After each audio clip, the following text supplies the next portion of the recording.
उसी समय ब्राह्मण दंपति जंगल में कुटिया बनाकर रहते थे।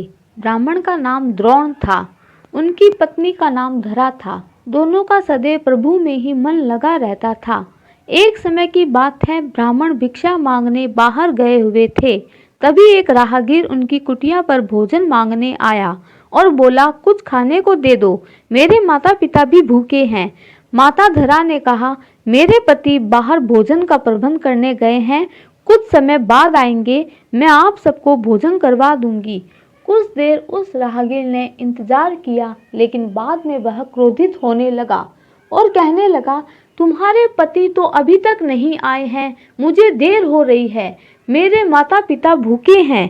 तभी माता धरा ने कहा, आप थोड़ी देर रुक जाइए, मैं यह जानती हूँ अगर अतिथि घर से चला जाए तो वह घर का सारा पुण्य लेकर जाता है और श्राप देकर जाता है। आप थोड़ी देर रुक जाइए, हमारे गृह स्वामी जरूर कुछ ना कुछ इंतजाम कर देंगे। राहगीर बोला, तुम्हारे गृह स्वामी कौन हैं? तब माता धरा बोली, हमारे गृह स्वामी भगवान विष्णु हैं, वह सबके स्वामी हैं, वह कुछ ना कुछ इंतजाम करेंगे, हमारा विश्वास है। इस विश्वास से देवताओं का पेट भरता है, हम लोगों का नहीं। हम भूखे हैं, मेरे माता पिता को मैं अगर थोड़ी देर यहाँ रखा तो वे बेहोश हो जाएंगे। तब माता धरा बोली, आप रुकिए, मैं बाहर जाकर कुछ ना कुछ देखती हूँ। और थोड़ी देर में ही माता धरा अतिथियों के लिए बाहर कुछ लाने के लिए गई।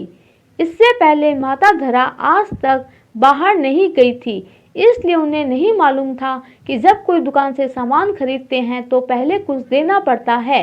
दुकानदार ने पैसे मांगे तो माता धरा बोली, मेरे पास तो कुछ भी नहीं है, आपको जो ठीक लगे आप बताइए, मैं आपको क्या दूं?